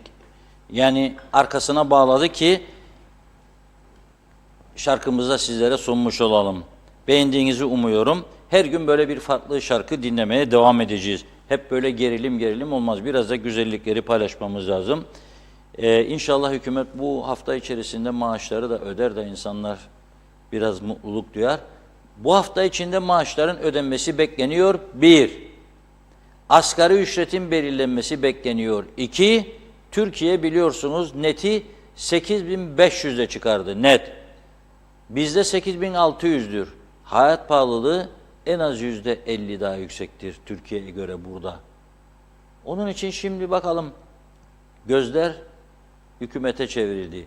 Bu çak yorgunluğunu geçirsinler. Bugün yarın da mecliste bütçe görüşmeleri var. Ama bir engel değildir. Oturup görüşebilirler. Bugün dinlensinler biraz. Yorgunluk bitsin. Yarın oturup çarşamba, perşembe bu işi bağlarlar diye düşünüyorum ama kesin yok. Bir de sözü vardı Sayın Başbakan'ın %30 kamu görevlilerine bu ay maaşlar %30 zamlı verilecek diye. Allah Maliye Bakanı'nın da yardımcısı olsun. 700-800 daha borçlanırsa herhalde sıkıntı çekmez. Borç yiğidin kamçısıdır. Borçtan da korkma Sayın Maliye Bakanı. 10 milyar olsa 100 milyar olsa ne olacak? Zaten ne sen ödeyeceksin, ne Ünal Bey ödeyecek, ne Erhan Bey ödeyecek.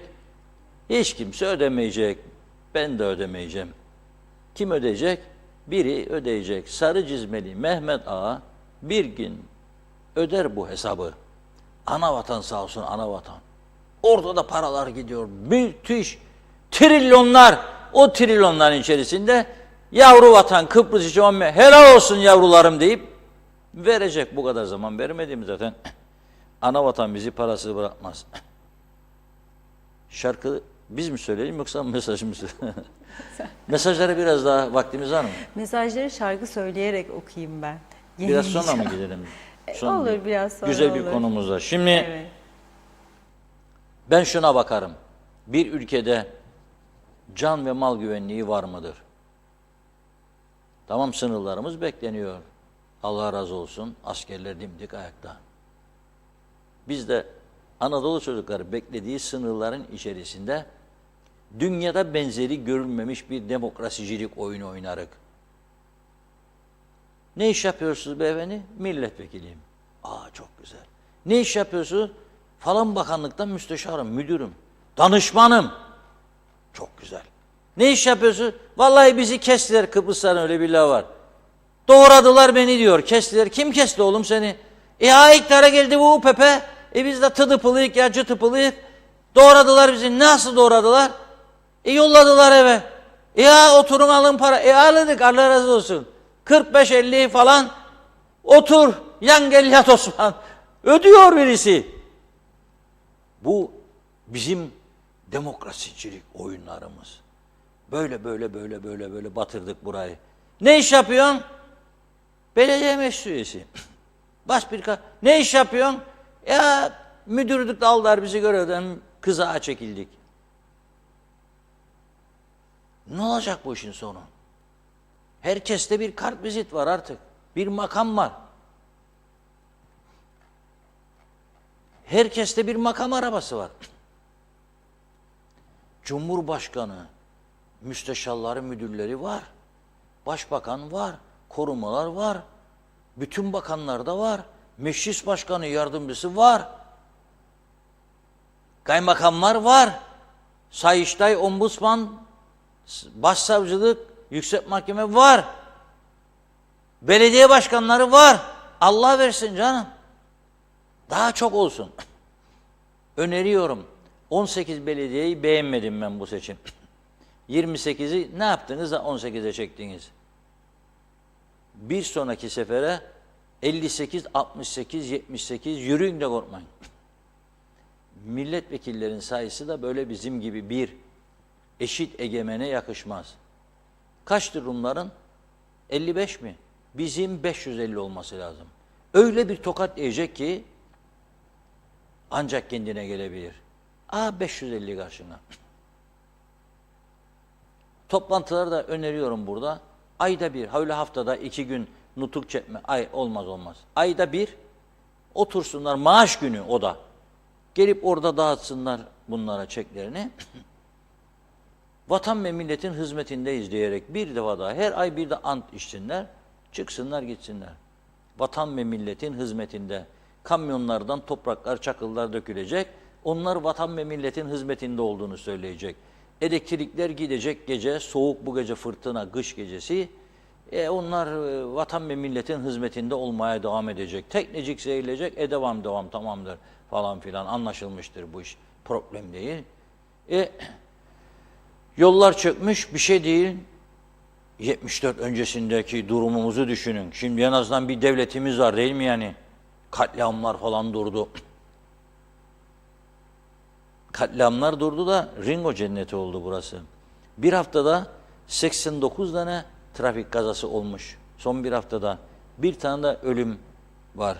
Yazık 1,5 yaşında bir bebek kamyonun lastiklerin altında kalmış. Çok üzüldüm.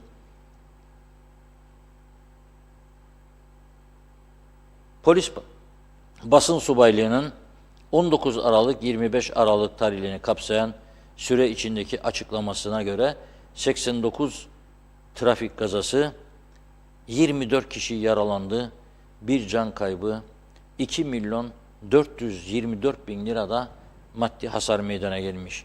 Tabii bu kazaların sayısı aslında 89 değil, 389, 289 en az. Ama ufak kazaları artık rapor etmiyorlar. Tık dedim birisine arkadan veya yandan, o orada anlaşın diyor poliste ya da kendi aralarında anlaşıyorlar ya da polise çağırıyorlarsa polis de bu basit ya. Bizi uğraştırmayın. Anlaşın. Anlaşıyorlar, sigorta işi bitiyor. En fazla kaza Lefkoşa'da 32, sonra Gazi Mausa 21, sonra Girne 20, İskele 13, Güzelyurt 3. Bu süre zarfında 9.437 araç sürücüsü kontrol edilmiş, 875 araç sürücüsünün aleyhinde yasal işlem başlatılmış. İlk sırada, makas dedim ya biraz evvel, sürat 211. Büyük işler yapıyor Kıbrıs Türk kesimindeki insanlar. Yetişecek acilen. Bir an önce atlayacak, gidecek de meyhanesine erken gitsin. Ya da sevgilisinden arkadaşı erken buluşsun. Bas da korkma be Osman diyor. Nasıl olsa cezası yok. Ya da çok az. Tehlikeli sürüş 8, dikkatsiz sürüş 28. Ben bunları sürat, tehlikeli sürüş, dikkatsiz sürüş hepsini bir araya koyarım. Demek ki 875'in 300'ü aşağı yukarı 1/3 sürat ve tehlike. Ruhsatsız 144. Paraya mı ihtiyacı var da ruhsat çıkaracak ya? Daireye giderler, sıra beklerler. Bugün olmadı, yarın gel. O zaman da kalsın der. 144. Paraya ihtiyacı yok KKTC devletinin. Alkollü 15. Seyir halindeyken cep telefonuyla konuşmak 114. Güney Kıbrıs'a geçtiğimde hiç cepte konuşanı görmedim bugüne kadar. Hiç ama. Korku var. Devlet korkusu var, devlet. Bu tarafta çak. Ben Anastasiadis'in çak yaptığını görmedim hiç ha. Şimdi rakipleri var. Christodoulidis, Averov Neofitu, Mavroyannis. Gidip de çak yaptıklarını görmedim. Televizyonda hesaplaşırlar 3'ü. Şimdi bizde bir de şu vardır. 15 tane aday çıkar. Ben 15 tane adayı buraya sıralayamam. %001 şansı olan adamından ben %40'ı çıkarmazsan olmazmış. Demokrasiye aykırıymış, yasalara aykırıymış bu. Onun için işte ben de size derim, bu eskimiş, çürümüş yasaları çöp. Yasasız daha iyilerdir bu işi. Veyahut da doğru dürüst yasa geçirin meclisten. Ve uygulanıp uygulanmadığını da takip edersiniz. Ne demek ya? 114 kişi cep telefonu, 63 kişi kemersiz, trafik levha işaretlerine uymayan 99 ve gider bu şekilde. Bu tehlike değil de nedir bu durum? Bir düşünelim bakalım. Evet Tunla Hanım, buyurunuz. Hızlıca başlayalım mesajlara. Hüseyin Koltan'da kalmıştık. İyi yayınlar diliyor. İyi oy alan kazandı. Hayırlı olsun KKTC'ye. Saygılarımla dilinize, emeğinize sağlık demiş. Nazime Nalbant da Doktor Süleyman Uluçay Bey'i en içten dileklerimle kutlarım diyor. Mausamıza hayırlı uğurlu olsun. Zorluklar da elbet geçecek. Kazananları tekrar tebrik ederiz. İyi ki TV 2020'miz vardı. Bizlere verdikleri bilgilerinizle çok mutlu oluyoruz. Saygılarımla dedi. Evet, Şerife İnci yayınınızı her zaman izliyorum fakat elektrikler kesildi yazmış. Yücel Meraklı iyi akşamlar diliyor. Ömer Bozkara Vezirler 03G diyor. Hem 5G'de Arıklı'nın cebine girsin full çeksin demiş. Nazime Nalbant Monsa'da Özkan Özay'ı da ve arkadaşlarını da tebrik ederiz. Yolları açık olsun, başarılar. İnşallah gençlerin önünü açarlar, işsiz de kalmazlar. Mecbur olmasınlar diyor, yurt dışına gitmesinler. Evet, Celal Harun 25 Aralık tarihinde yapılan yerel yönetim seçimlerinde 18 belediyede seçime katılan siyasi partilerin ve bağımsız belediye başkan ve belediye meclis üye adaylarının bu ekonomik şartlarda seçim harcamalarını ayrıntılı bir şekilde gelir ve gider hesaplarının ne olduğu ve kaynağın nereden temin ettiklerini ve mal varlıklarını diyor basın yoluyla halkımıza ayrıntılı bir açıklamada bulunsunlar demiş. İbrahim Katmer, Sayın Akar yıllardır sizi büyük bir hayranlıkla izliyoruz. Dün akşam Cemre hocamız çıtayı çok yükseltti. Kendisini de sizleri de tebrik etmek isterim demiş. Dün seçim sürecini diyalog ekranlarında takip ettik. Evet sevgili Cemre Akar rekor yayın yaptı. 3,5 saat herhalde aşmış da olabilir. Tüm seçim nabzını değerlendirdiler. Mehmet Uluçay'la televizyonda görüntü gidip geliyor diyor da. Herhalde yağmur yağıyor ama internette kesinti yokmuş şimdilik ama. Doğan Falyalı rüzgarlı soğuk lambaya puf edildi. Gir yatağa da sin diyor. Bu gece karlayabilir. Sakın sokağa çıkmayın demiş. Evet İsmet Ezel BRT Gazi'de de dinlenmez yazdı. Yücel Barbaros, kağıttan kalenin dayanıklılığı bu kadar demiş. Nazime Nalbant, nasıl suyu getirdiler? İnşallah elektriğe de çare bulurlar diyor. Devamlı sorun mu çekeceğiz? Halka yazık demiş. Emekleri geçen çalışan hepinize kolay gelsin sevgiler dedi. Sevgi Yıldırımer, polis yollara çıkıp kontrol ederken bu kamyonlara da baksın. İsmet Ezel medyayı kim denetler diyor. Nilüfer Canova, geçen gün Mausa'da trafik ışıklarında bekliyorum. Yeşil yandı, hiçbir hareket yok. Boru çaldım. 3-4 defa. En son önündeki arabadan adam indi, en baştaki arabaya gitti, kadına bağırıyor. Kadın telefonda konuşmaya devam ediyor. Ta ki tekrar kırmızı yansın. Bu cep telefonlarına çok ağır cezalar getirilmeli. Alper Ali Güllü kolay gelsin her zaman doğru kanal demiş. İsmet Ezel siyah cam var onu da görmezler dedi. Evet sevgili Cemre Akar da yayın sürekli gidiyor yazmış. Mehmet Uluçaylı siz inanır mısınız yeniden başkan seçilen Harmancı bu aksaklıkları yollardaki çukurları yapacağına? Göreceksiniz ve yine konuşacağız her şey. Aynı şekilde devam dedim. Mustafa Özcan, memuru iktidar partileri alıyor, vekilleri de biz gönderiyoruz. Sonuçta her ikisi memur. Görevi günde 2 kez Yüce Meclis'e gitmek, düğünden düğüne, cenazeden cenazeye koşmak, görev bitti. Seni seçen insanların bir sorunu var mı, işsiz mi, aç mı, tok mu, soran yok. Seçim yaklaşınca kapı kapı koşan çok ve bu saatten sonra benim de diyor vekile ihtiyacım yok demiş. Evet, Kısmet İzanoğlu belediye seçimleri UBP'ye bir mesajdır dedi. Taşkın Tüccaroğlu, diyalog grubu hayat pahalılığını az para alana daha çok verilmeli. Çünkü arada çok uçurum oldu. %30 olduğunda yüksek maaş alanlara pahalılık yansımayacak ama düşük maaş alanlar yandı. Çünkü artış olduğunda da her ürün pahalı olacak. Yandı diyor alt kesimler. Giderek fakirleşiyoruz. Yüksek maaşlıya 1000 TL, düşük maaşlıya 3000 TL hem de devletimizin hayrına demiş. Velibaş Reşat Bey 13. maaşlar sterlin borcu olan sterlin aldı sanırım. Çarşıya çıkılmaz oldu biliyorsunuz diyor. Evet, İlkay Gökçeberk, Reşat Bey biz vatandaşlar bizi idare edecek şahısları seçeriz. Maalesef öyle öğrendik. Ondan sonra iş yapmaz diye ağlarız. Her seçim sonrası aynı senaryo demiş. İsmail Bükülmez de diyor ürüne ne kadar kar koyuyorsunuz ki marketlerde bu kadar pahalı satıyor onu suçluyorsunuz demiş. Vacit Davulcu belediye muhtarlık seçimleri kazanan ben oldum. Seçim günü sandığa gitmedim. Siyasilere seçmen köleliğini yapmak niyetinde olmadığımız için diyor. Seçim günü para kazanmayı tercih ettim. Çünkü oyumu çöpte bulmadım demiş. Muhammed Kılıç iyi yayınlar dedi. İsmet Sencer de harikasınız diyor.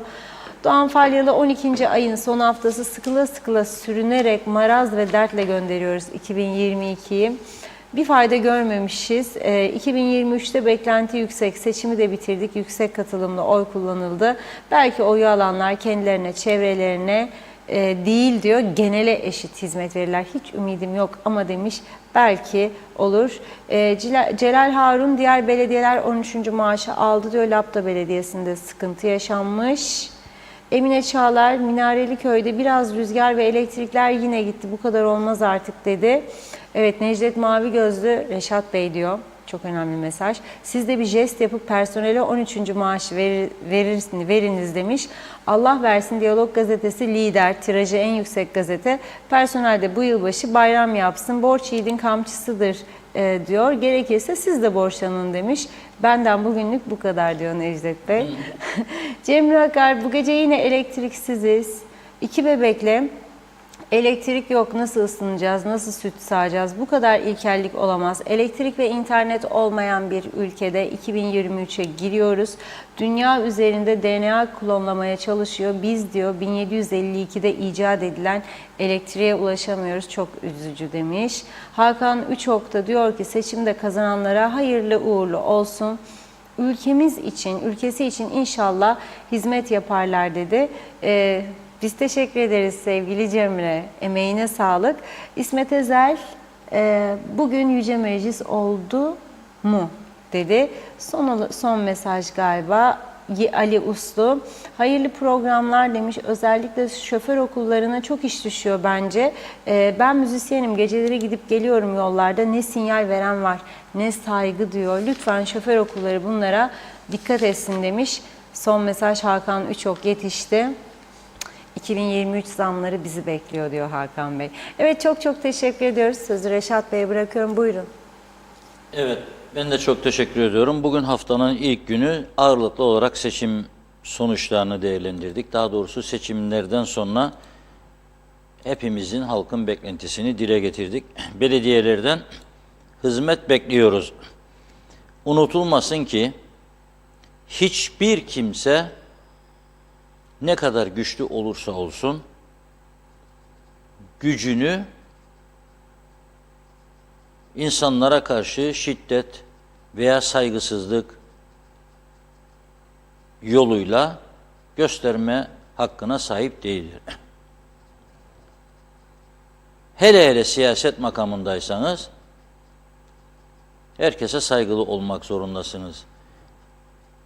Eğer herkes aynı şahsa oy verecek olsaydı o zaman rakip olmazdı, seçim olmazdı zaten. Seçimlerde birçok aday olduğuna göre ben istediğim adayı desteklerim bir vatandaş olarak veya bir güç olarak istediğimi desteklerim. Saygı duyacaksınız, sonuçlarına da saygı duyacaksınız. Onlar da tabii sizin sonuçlarınıza saygı duyacak ve demokratik bir anlayış içerisinde, karşılıklı sevgi ve saygı içerisinde ülkemizde daha mutlu bir yaşam sürmeye çalışacağız. Önemli olan sorunların çözümüdür. Bu noktada sadece yasal eksiklerin arkasına sığınmak doğru değildir. Yasal eksiklerin arkasına sığınamazsınız. Mesela Girne'nin girişinde, çemberin yanında o trafik levhaları vardı. Gidilecek istikameti gösteriyordu. Boyaları dökülmüştü, okunmaz haldeydi. Ben kaç defa söyledim. Bana eski belediye başkanından verilen cevap, orası bize ait değil, Karaoğlan'a aittir. Ben de şunu söylemiştim. Karaoğlan'a ait olabilir ama sizin kentinizin içerisinde ve güzelliğini bozuyor. Yanına heykel diktiğiniz çembere, çemberin yanındaki trafik levhası dökülüyor. Bir günlük izaz ikram parasıyla onu yaparsınız. Kahve, çay gelene gidene yaparsınız. O gün belediyenin arabasını kullanmazsınız, benzin parasıyla yaparsınız. Yani hep de mazaretlerin arkasına saklanmak doğru bir iş değildir. Bu tür görevlerde bulunanlar bazı yerlerden fedakarlık yapmak zorundadır. Bizim meslekte bile en önde gelen kural mesleğin gereklerini yerine getirmektir. Daha çok çalışmak, daha çok üretmek ve ne olur bu defa? Bir yerlerden kesinti yaparsınız. Nereden? Ailenizden. Ailenizi bile göremezsiniz. İhmal edersiniz. Çünkü bir sorumluluğunuz vardır. Onu yerine getirmek zorundasınız. Ailenizi göremediğiniz günler olur. Buna mecbursunuz. Mezardan gelip görev yaparsınız. En sevdiğinizi toprağa gömüp gelip görev yaparsınız. O sizin içinizdedir. Acısı. Ama görev kutsaldır. Bu seçilenlere de tavsiyem odur. Cuma saat 3'te değil, 4'te değil, hadi eve gidelim hafta sonu da çoluk çocukla falan. Yok. Yok. Bunu düşünmesin hizmet etmek isteyenler ve hizmet etmek amacıyla gelenler. Benim tavsiyem bu yöndedir. Bugünlük bu kadar. Yarın inşallah daha güzel bir hava koşulları altında sallanmadan yayınlarımız kesintisiz inşallah yayın yaparız. Çok teşekkür ederiz. Biz de size teşekkür ederiz değerli yorumlarınız için ve evet sevgili izleyenler bugünlük de programımızın sonuna geldik. Yeniden görüşünceye dek hoşça kalın.